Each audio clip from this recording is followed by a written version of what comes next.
Hi, my name is Thevenin Clarke. I'm currently in Studio 124. So I'm sitting here with a very special guest. So he is currently 28 years old and hails from Holmes Rock, Grand Bahama. He has made massive accomplishments in his academic career. In 2016, he actually was awarded every award viable for candidate. He is an educator, leader, and a mentor and a brother of the Phi Beta Sigma fraternity, and he has a PhD in disaster management. Please welcome in Dr. Trevor Johnson. Thank you. Thank you, Tev, for the introduction. It's a pleasure to be here. Of I look forward to a course. very insightful conversation. So, how are you feeling today? I'm great. I'm Oh, excited. I'm excited to share about disaster management. yeah, And I look forward to a very productive conversation because the conversation that we're having today is very important considering the definitely. realities that we face today. So I'm Yep. very excited and enthused to be invited and to share today. I love that. Thank you for your Thank enthusiasm. you. All right, tell me more about yourself. You're a very accomplished young man, but I really want to get to know you. My name is Trevor Johnson. I grew up in a very small community, Holmes is Rock. Most people don't know of Holmes Rock. It's a tiny community between West End and 8 Mile Rock.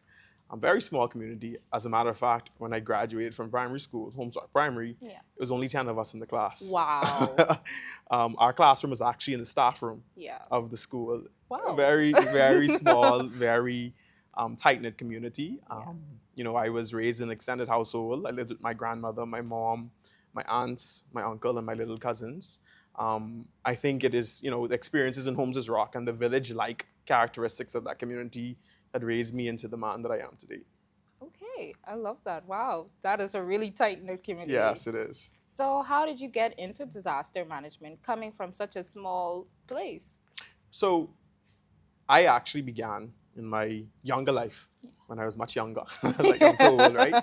I was an educator. I was a teacher. I Yeah. taught for 4 years, and I realized that there was more that I wanted to do, but I didn't necessarily have a very clear understanding of what I wanted to do.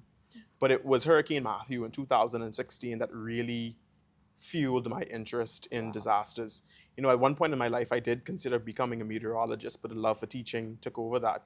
But it was the experiences in Hurricane Matthew. And when I reflect as a Grand Bahamian, our experiences with hurricanes, from the age of 9, I have vivid memories of Hurricane Francis and Jane. And then when I think about what was happening in the world, there was a growing momentum with respect to climate change, and I wanted to be a part of the solution. We had a lot of complaints about how governments were dealing with disaster management Yeah. and the management of disasters, and I wanted to be a part of the solution. So I decided to pursue pivot. I Yeah. pivot and did my master's degree in climate change, and then I did my PhD in disaster management some years later. For the public, how are hurricanes formed? And I know that we are experiencing climate change right now. How is that affecting how hurricanes are formed? So, hurricanes, they originate off the western coast of Africa, Yeah. and then they travel across the Atlantic Ocean, and then they make their way to the Bahamas. One of the greatest concerns that I have as a disaster management practitioner and a climate change specialist is the frequency by which we're seeing these stronger hurricanes. When we look back from 2015 to now with Hurricane Joaquin, Matthew, Irma, and Dorian, the greatest concern is that we're seeing these storms moving through the Bahamas as Category 4, Category 5 storms. That is very, very problematic and concerning. Yeah. Even today, as we have this podcast, as we speak, the Atlantic is warm. It's the warmest it's ever been.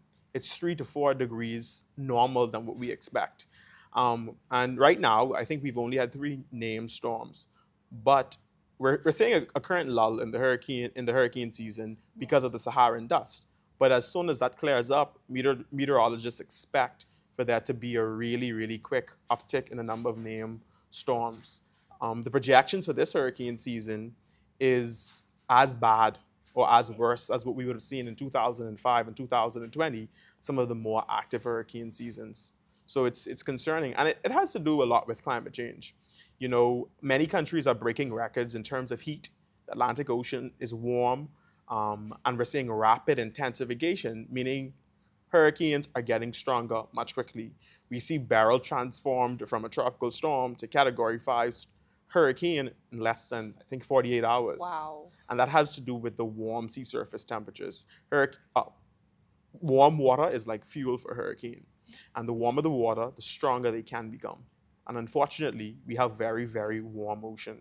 A meteorologist in the United States made a comment that Beryl thinks it's September, and we are in July. Yeah. But the storm, the temperature of the water is as if we are in September. And that is concerning, very concerning. I did not know all of that. Wow. So, with that, what are some strategies that we can do? What are some hurricane preparedness strategies that us as Bahamians can follow? So one of my interests, one of the things that I'm very interested in, especially as a disaster management academic, Yeah. is how people prepare for disasters. It's actually what I did my dissertation in. How can we help people prepare? Because there's a growing approach. When we talk about preparedness, we talk about canned goods, bottled water, flashlight, Yeah. make a kit.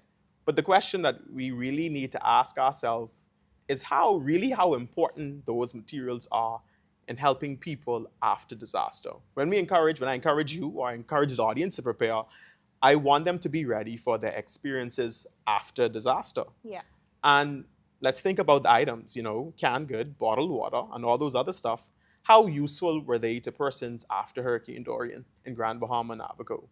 They would probably tell you not useless. Yeah. So, from I've been talking about disaster management across the Bahamas and even around the region, I never tell people to prepare with a simple list of 6 to 10 things. It's not to say that they're not important or they will never need them at all, Yeah. but I recognize that preparedness has to mean more than walking into a grocery store and getting 6 to 10 things and you're fully prepared for Category 5 hurricane. It just doesn't, Yeah. if it was that simple, we wouldn't see the losses and damages we see today. Yeah. So when I think about preparedness, I think about preparedness for someone in 6 critical areas. One, I believe you need to have things. You need the bottled water, you need the canned goods, you need the flashlight, and even the life vest. Those are very important. But I also believe that knowledge is also very important. That's the second area of preparedness. We need to know our hazards. We need to know, for example, our risk. Like if we live in a flood-prone area, we need to understand, for example, if there was a Category 1, 2, or 5 hurricane, what does that mean for our environment? Are we going to be flooded? Are we going to see, flood in our backyards? We need that knowledge because knowledge is power. We also need to have knowledge about what government is going to do for us, how government is going to help us, and what we need, what will government require from us after an event. For example, after Hurricane Dorian, Yeah. the government was providing assistance to individuals and households to help with reconstruction. But a lot of Bahamians faced issues in getting access to that aid because they didn't have critical knowledge or they lacked the knowledge of the things that they would need. For example, they needed to own the property in which they lived on. Wow. And we know, especially in the Bahamas, that's not a common practice. We don't like to write wills Yeah. because we believe we wish death on ourselves. But a lot of times people pass, and who's living in the house is not, by law, the rightful owner of the property. And it was those simple things that prevented people from getting access to aid and helping their recovery. Another area of preparedness is how can we reduce risk to our property? For example, are our roofs fixed? Like, do we have hurricane-proof windows? Are we making repairs to the physical infrastructure of the building? Are we clearing trees around our homes? And most importantly, do we have disaster insurance? The research tells us that, when people do research and they want to know what really makes someone prepared or what really helps someone after disaster, the only consistent thing that we see to really help people is insurance. Yeah. So another major thing is I want to encourage Bahamians is to purchase insurance. We need to, I understand it is very expensive. I had a conversation with an insurance agent, and what he often encouraged Bahamians is instead of building a very, very huge home, reduce the size of the home that you want, and the money that you wanted for this massive home, allocate that same portion for purchasing insurance. We in Nassau, it's already difficult to buy land. It's no reason to build a 6-7 bedroom house, in a risk-prone environment that we're in. Mm-hmm. And there's other things, I've talked about having those things, knowledge, also minimizing loss. But another important part of preparedness is being connected to information. Yeah. Are you following news and media outlets? Are you following government agencies? For example, now, NEMA that we know and the DRA no longer exists. Yeah. The number one agency or the government agency with responsible for disaster management is now the Disaster Risk Management Authority. So are Bahamians aware of that? And are you connected to the sources by which they will deliver information? So, with that being said, how is public awareness being made about these hurricanes and the progression of them? How is that getting out to public? Because I remember in school, they taught us the strategies needed, but I think there is a lack of that in our school. So, how is now the future generation or older generation or just any generation getting information about these hurricanes as, radio, TV, and stuff start to phase out? So the government, they try their best to share information. So for example, if you follow various news agencies and even government platforms, maybe Office of the Prime Minister or the Disaster Risk Management Authority, they publish information. They share information about shelters, and they also publish some tips that Bahamians can consider to prepare. But I think for us, because of the country that we live in, we need a more in-depth and intimate approach to really ensuring that every Bahamian, whether it's me or you, and even those watching, have an understanding of disaster management and climate change. It is our reality. In some countries around the world, for example, in Kiribati, Yeah. they make their children, their students, learn about climate change and disasters from kindergarten, Yeah. because you can't talk about small islands and small island developing states without looking at the impacts of climate change. It is our reality. There's no way, just as how we let children know from day one tourism is the bread and butter of the Bahamian economy, they should also know that they live in a very vulnerable country. Yeah. We can't pick and choose what we want our children to know and understand, especially the reality of the Bahamas. We have to be very intentional about how we ensure that children, adults, and also all of government agencies have a very detailed knowledge and understanding of how we should move and operate given the reality of the Bahamas. I remember school time, they actually used to do that. But when I asked my little brother, he said, "Hey, is your school preparing you for hurricanes? Are they putting the knowledge or at least giving you like a little template or something to follow along?" He said, "No, Yeah. he's never done that." I think we're also becoming, and I as a teacher, we're becoming Yeah. very caught up in national examinations, whether it's CLAT, BJC, BGCSE, but the question is, are we really preparing our children for the reality of the Bahamas, the Yeah. real world? I made recommendations even when I did my master's thesis that in government schools, every child has to do civics. Yeah. In the 10th, 11th, and 12th grade, they have to do civics. And I made a recommendations to the Ministry of Education that climate change be taken and put into the curriculum of civics and disaster management, for example. Yeah. Because where it is in the curriculum. It is in the social studies curriculum, and it is also in the geography curriculum, but very limited. But every child does not necessarily have to take geography. You can choose. Students choose between religion, geography, and history. So we need to make it in such a way where our children, our students, have to learn about this information. It has nothing to do with me being biased, because I am Yeah. that's my love language. Climate change and disaster management, not because it's my love language, means that I want everybody to know about it. It's because it's their reality. Just as how it's my reality, it's also your reality too. All right.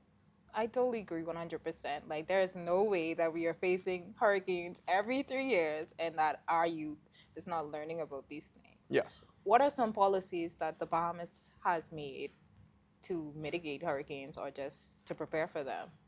So one of the biggest policy changes that happened in this country was in Yeah. 2002 in disaster management. The government passed the Disaster Risk Management Act. And what that act did was that repealed the Disaster Preparedness and Response Act of 2006 and also the Disaster Reconstruction Authority Act of 2019. So in April of this year, that act entered into force. So now NEMA, which we all know, and the Disaster Reconstruction Authority, or the DRA, no longer exists. The new institution with responsibility for preparing for, responding to, recovering from, and mitigating against disasters is the DRM Authority. That is the biggest policy change that we've seen in the country. I think it was for the best because, there was no need to have multiple agencies dealing with the same thing, both Yeah. NEMA and the DRA.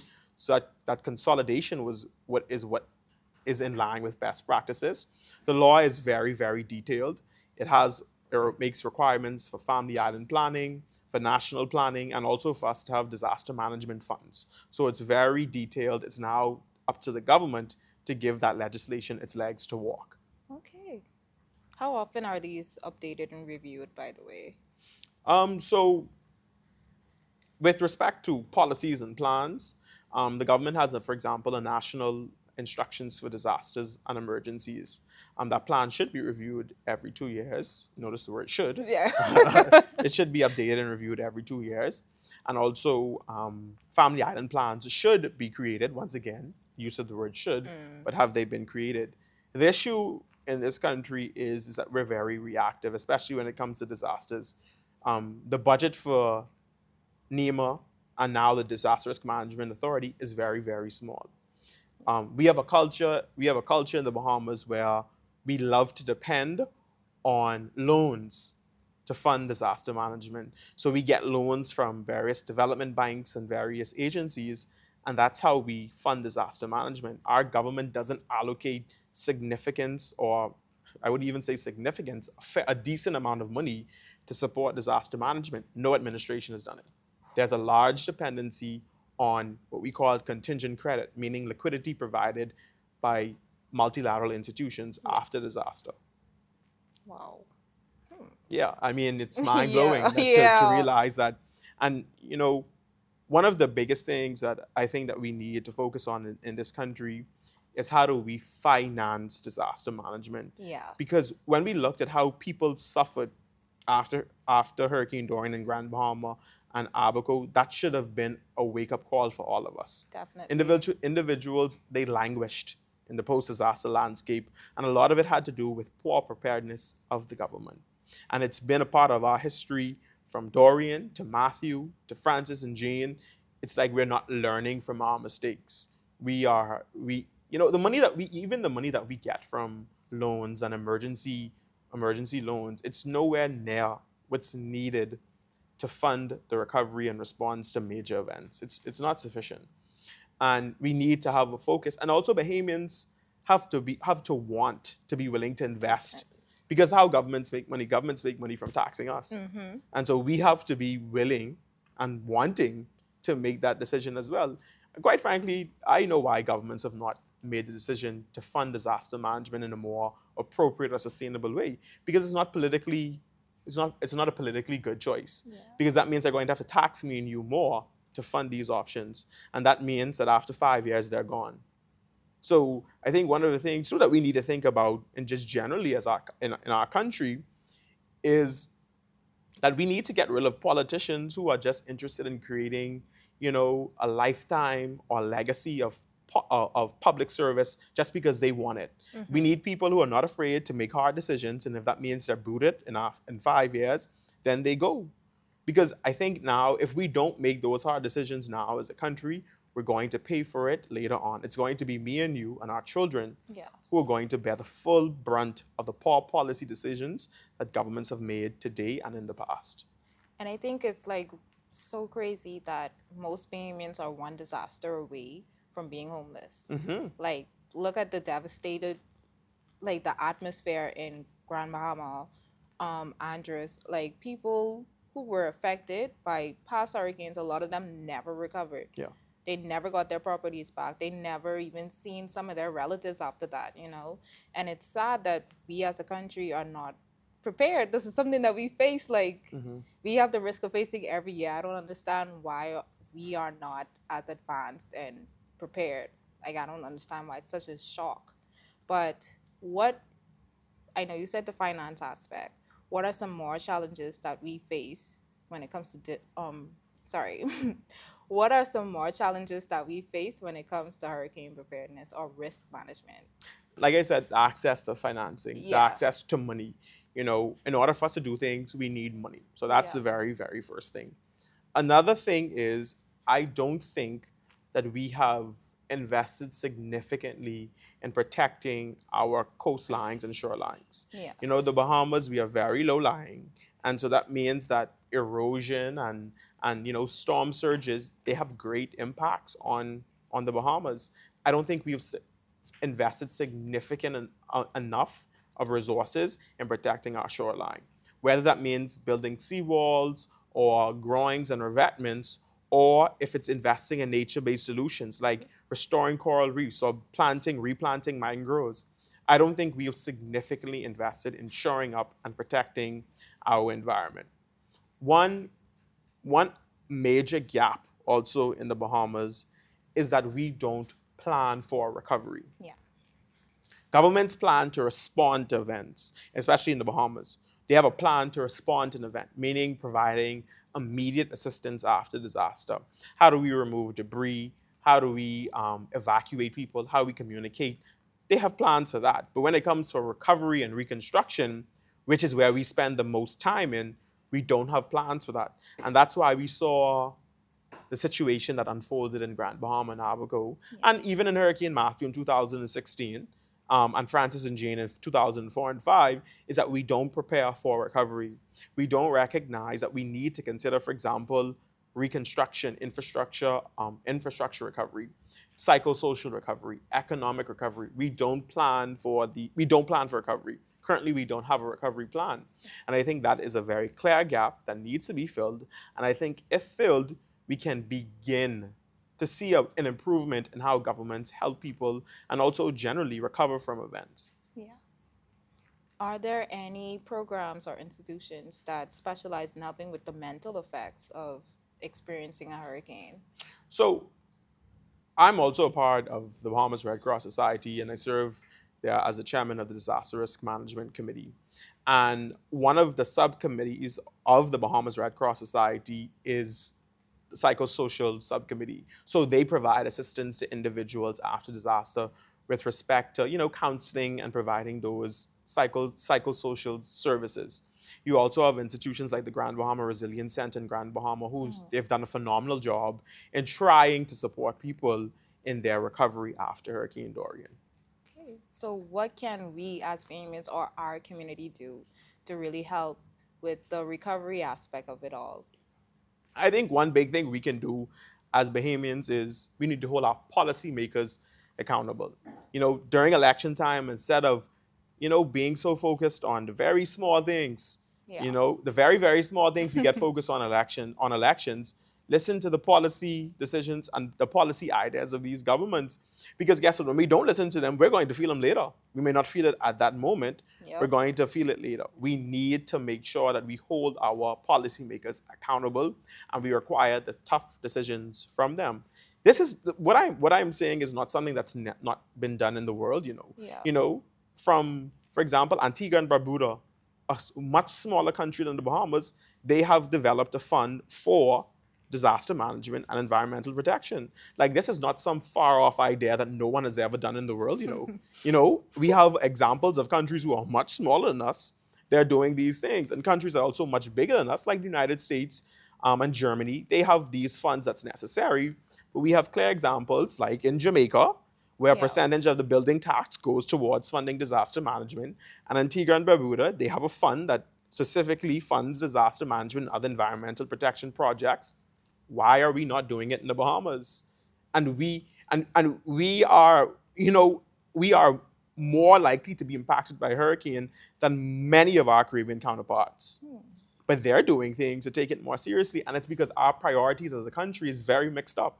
And for far long, we've allowed it to be very mixed up as Bahamians. And we've allowed policymakers to make these very poor decisions and not really holding people accountable. I lived in Barbados for a year, and that was in 2018. It was shortly after the election of Mia Mottley. It blew my mind to see what was happening in that country with respect to the environment and climate change. It was as if I was in a different world. And in the Bahamas, we boast of being, the highest GDP per capita in the Caribbean, one of the richest nations in the Caribbean. But what sense does that make? What pride is that? And what pride do we have in saying that when we're not even making a considerable effort to protect our environment? When I went to the fish market in Barbados, the lady asked me what I was studying, and I told her I was studying climate change, and I was blown by the fact that a fisher folk in Barbados was able to explain to me and have a conversation with climate change. And it is because how the government approaches talking to people about these issues. In the Bahamas, we are trying to get there. We're trying to talk more about these issues, but I still think we have a long way to go. We have a very, very long way to go, and we need to begin to fully embrace this idea. Thank you, Dr. Trevor, for that very insightful conversation. You've definitely made an impact on me as well as our viewers. Is there anything that you would like to add to the conversation as we close? Tev, the only thing I would like to add to the conversation is that I would like to encourage Bahamians to take this hurricane season very seriously. The predictions for this hurricane season, it's concerning. This is the most active hurricane season that's ever been predicted, and it has to do with the fact that the sea surface temperatures are very warm. Currently, there is a lull in the Atlantic Ocean because of the Saharan dust, but meteorologists were warned that by September, late August, early September, the Atlantic will be on fire.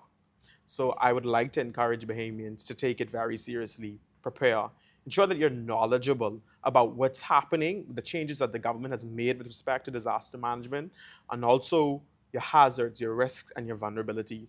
Purchase the items that you're often encouraged to purchase, like your canned goods, your bottled water, and the life vests. Also, ensure that you've taken steps to reduce risk to your property. Ensure that you're connected to the sources that will communicate local information, Our News, Eyewitness News, ZNS, and also following government pages. Ensuring that you're connected and integrated into your community. And if you have loved ones with access and functional needs or persons who may be disabled, ensure that there's a plan in place to support them. Thank you, Dr. Trevor Johnson, for joining us. You have made such an impact, like I said. You have added so much value and opened my eyes to the very real reality that we are living in the Bahamas. So where can people find you or follow you if they want to get into your journey? So you can follow me, you can find me on LinkedIn, Trevor Johnson, or also on Facebook, Trevor Johnson as well.